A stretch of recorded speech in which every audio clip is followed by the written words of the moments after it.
and what have you.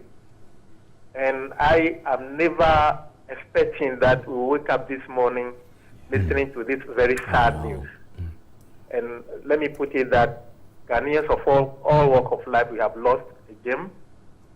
The international community has lost a very important personality, and it will be very difficult to replace him. Very difficult to replace him. Dr. Yaogebe, we're grateful for your time this morning on New Day, Saturday edition. Thank you very much. Dr. Yaogebe is an international relations expert. And so if you've just joined us, we have been discussing quite a number of issues, but breaking into all of this is the announcement of the death of the UN Secretary, former UN Secretary General, beg your pardon, Kofi Annan, a Ghanaian diplomat who passed away in Switzerland, Geneva, we're told this morning. We're working the telephone lines to get to Geneva to speak to Dr. Victor Bampo, who I'm told was close by in Geneva where this incident happened. He is a former deputy health minister. He will be joining us on the telephone lines pretty shortly to do this. So, Ms. Adam Bona, I know that I came to you before I went to Mr. Jantua, and one of the things that came to the fore was Mr. Annan's role in during his tenure as Undersecretary for Peacekeeping. Would you say he did tremendously well because you're a Ghanaian, or you'd say by the UN standards he did incredibly well in that role? He performed incredibly well. In fact, if you know the days preceding the actual genocide, when news started coming in that the Rwandese were killing themselves, they were butchering themselves, it got to a point, I mean, some of us were, it got to a point where I think the general public or the international community were expecting the UN to have moved in. But they have their own, protocols. And so he definitely was working under someone. And so somehow it got to a point where they needed to withdraw. And so then the whole thing, developed into something else, which we now call the genocide. But the aftermath of the genocide, I think there was aftermath that he was appointed to head the UN. Yeah. And so, I think after the incident in Rwanda, he came out, to say the UN would have to put in structures to ensure that we don't see, this type of carnage taking place again anywhere in the world. And I think during his time, he put in measures here and there. We have had countries or communities who came very close to, probably would have been worse than what we saw in, Rwanda. You take, Sudan, had to be, he's been very instrumental.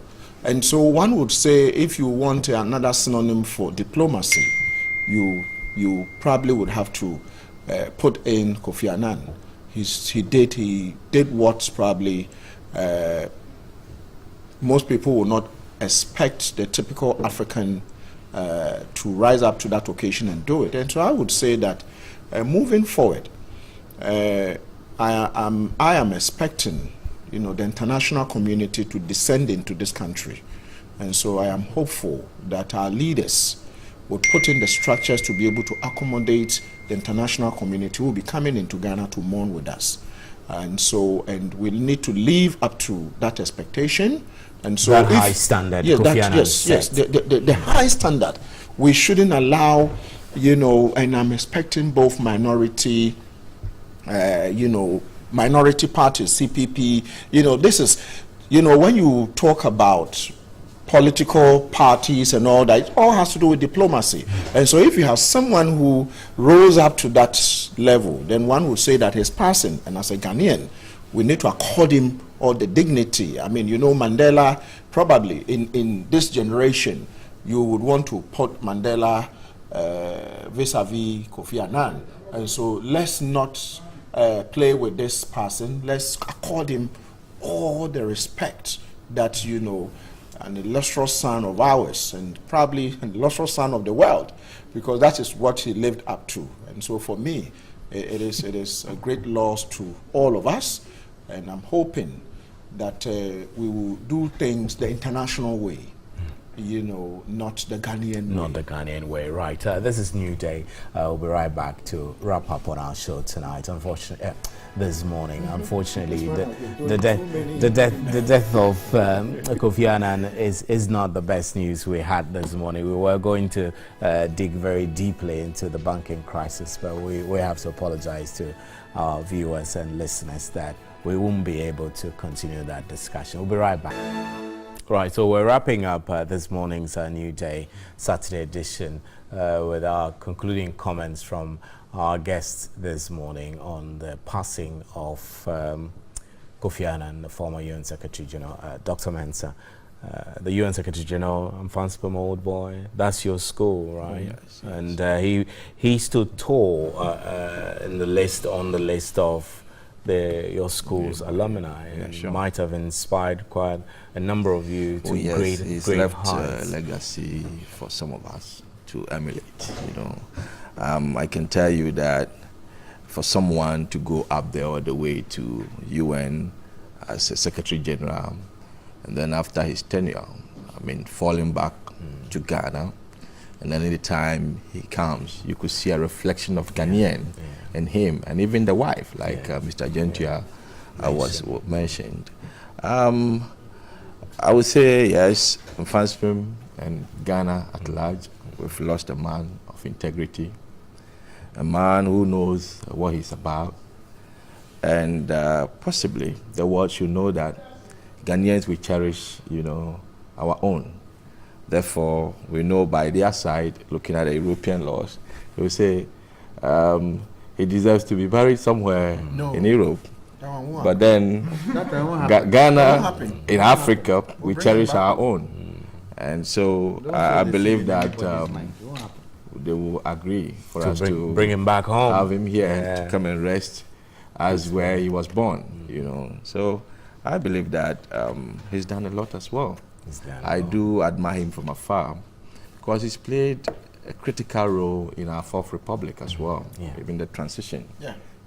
So I think yes, we have a lot to copy from him. A lot to copy from him. Bobby Banson, Kofi Annan. For me, as a young, not having the benefit of Mr. Jantue's age and experience, I think the legacy that he would leave, or he left for some of us, was the fact that you can go to your school in Ghana and still challenge those out there. Oh yeah, that's right. That is why Mr. Bona said that it wasn't right that the news item on him did not reflect the fact that he actually grew up here. Sure. Before now, you read about him the first time. The man was born in Kumasi, did his education there, went to Infantipem, went back to Tech, finished before he left for the UN. It means that you can start here and then go and finish there. You don't have to leave Ghana and say that you can only make it and have a global impact when you acquire your education completely out there. For me, that is one of the most important legacies he left. One other legacy that may be quite soft is the fact that despite him living outside Ghana since 1962, you never feel that in his speech. Sure. No. His accent never changed. It never changed. And whenever I heard him, like, wow. Because some of our leaders go there for 4 years, 5 years. They come back and they speak as if they didn't attend Achimota or... It's called Aswesri Kontombe. Always maintain his background. He reflected where he was. That is the word. He identified himself with where he... And I remember an article written just when he was leaving the UN post about whether he had an interview with one of the international news outlets, whether he had political ambitions in Ghana, whether he could come and then stand for office as president or something. And he quickly shut it down.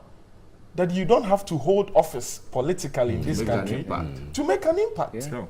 You don't have to. Yeah. And he was always here in terms of his presence, his voice being felt.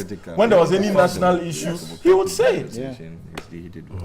And I think for us, not being an international relations expert, that is the biggest legacy that we right. That we can achieve wherever, whatever, depending on, irrespective of where you come from. Bobby Bansing. And I must say that Kofi Annan's family has issued a statement a couple of minutes ago, about 9 minutes ago, and I'll take you quickly through that. The statement says, "It is with immense sadness that the Annan family and the Kofi Annan Foundation announced that Kofi Annan, former Secretary General of the United Nations and Nobel Peace Laureate, passed away peacefully on Saturday, 18th August, after a short illness. His wife, Nani, and their children, Amma, Kojo, and Nina, were by his side during his last days. Kofi Annan was a global statesman and a deeply committed internationalist who fought throughout his life for a fairer and more practical, fairer and more peaceful, I beg your pardon, a peaceful world. During his distinguished career and leadership of the United Nations, he was an ardent champion of peace, sustainable development, human rights, and the rule of law.